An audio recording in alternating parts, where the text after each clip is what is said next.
Hello, welcome to Granny's Kitchen. It happens to be break time, and I'm going to show you what I'm cooking. I'm going to give you some shout outs.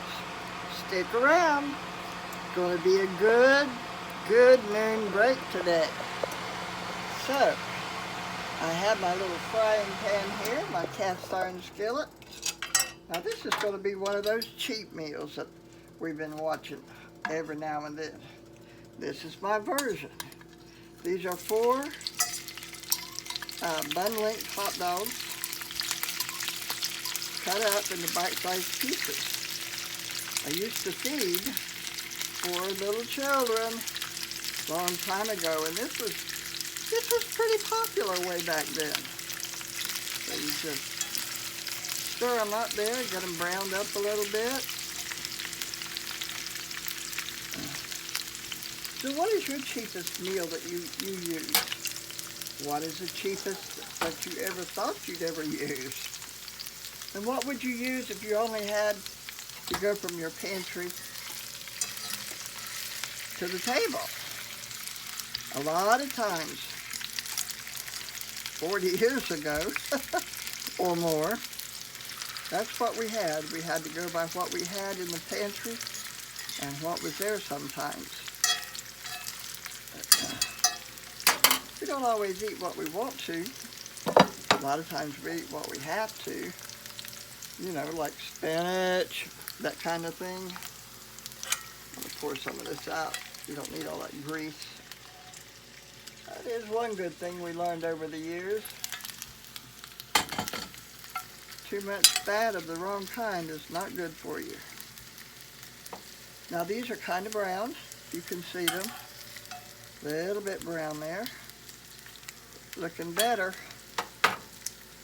Now the next thing I would use would be, when I was a young mom, I would use macaroni and cheese, but it was usually homemade. But I found this stuff, Chef Boyardee mac and cheese, for 88 cents a can, and I thought, you know, that might come in handy. So let's see how this works. Pour that mac and cheese in with these hot dog bites, and it's almost like what I made many years ago for the kids for supper, for lunch. Those long summer days, you had to give them something to eat. Couldn't let them stay outside all the time.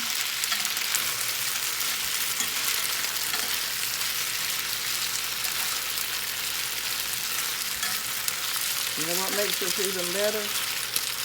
Put a little bit of taco sauce on the top for a little bit more flavor. So we'll just let that sit there for a while. Warm up on a low heat. And I'm going to check on what's in the oven. I got to thinking that some pigs in the blanket would be real good. You know what a pig in the blanket is? Well, here they are. These are pigs in the blanket. Pigs in the blanket happen to be a hot dog wrapped in a biscuit. That's what my grandmother taught me a long time ago. And all the kids in the neighborhood loved them. So I cut each hot dog in half, and I wrapped it in a biscuit. I made my own biscuit dough. You may want to use the Whoppers. You know what the Whopper brand is? Well, my grandpa said it was the downfall of the females in the kitchen. Now you got to remember, I'm 70, and my grandpa, he'd be probably about 120. Way back in the day, women were supposed to make their own biscuits. But he got to saying, yep, I know what time it is. I hear whoop, whoop, whoop. Every household's got whoop going on. And we'd look at him and say, what do you mean, Granddaddy? He'd say, all the women out there using them canned biscuits. Anyhow, that was Grandpa. But here, it's just as good. Make your own. Now with my own, I'm going to serve that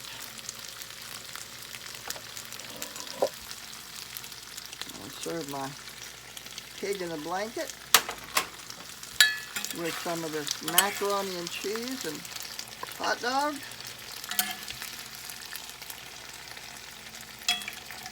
And that would be some good old-fashioned down-home cheap eating.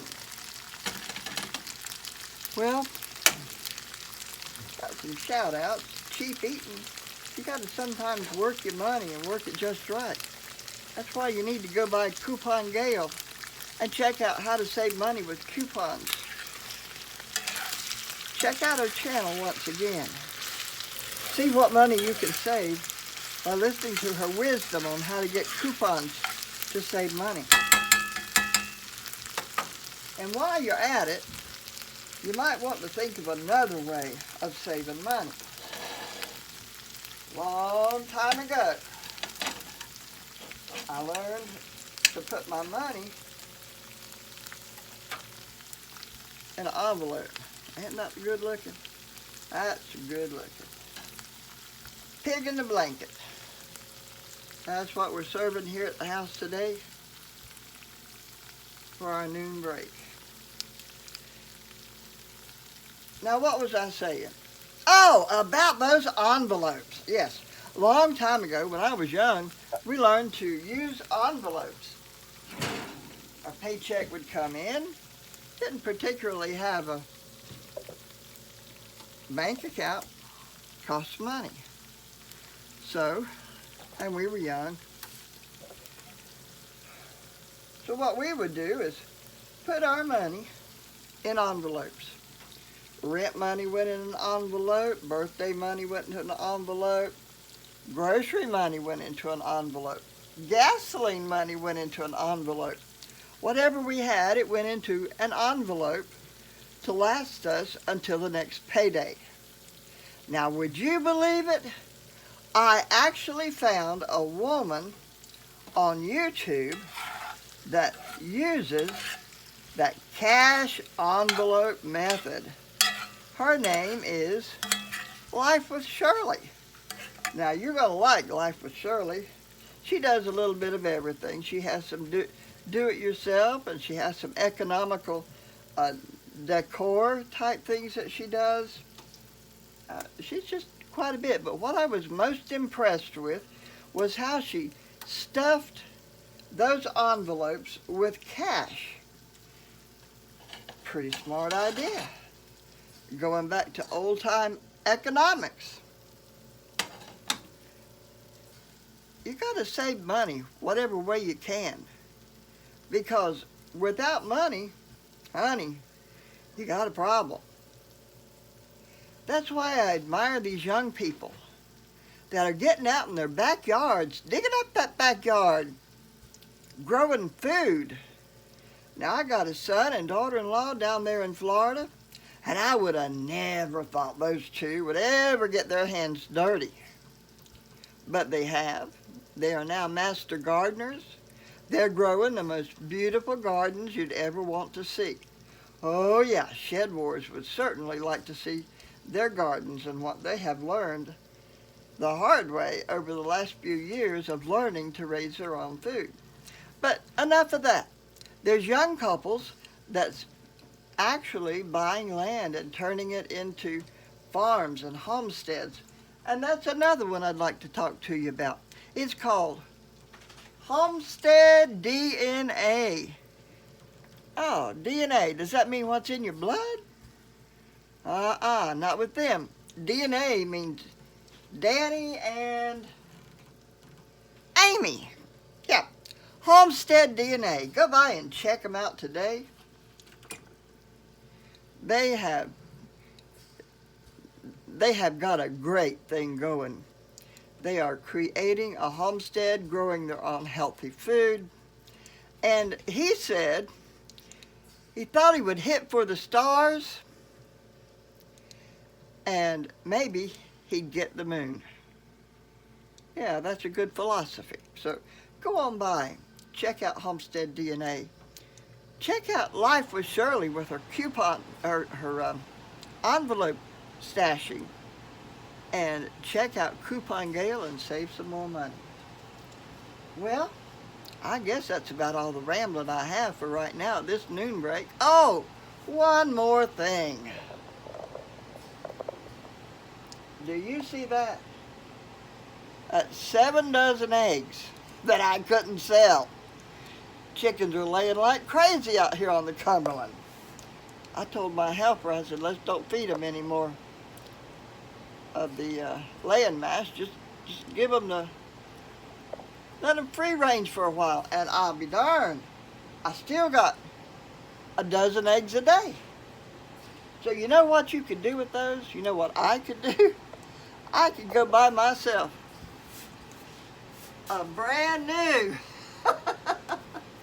incubator and hatch out those chicks. Every egg right there, that's a seed. Yep, that's a chicken seed I'm holding in my hand.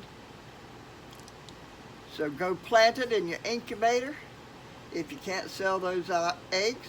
If you're tired of pickled eggs, tired of freezing those eggs, tired of water glassing those eggs, tired of egg salad, quiche, all the stuff that goes with eggs, if you're tired of it, go get you an incubator. Hatch those chicks out.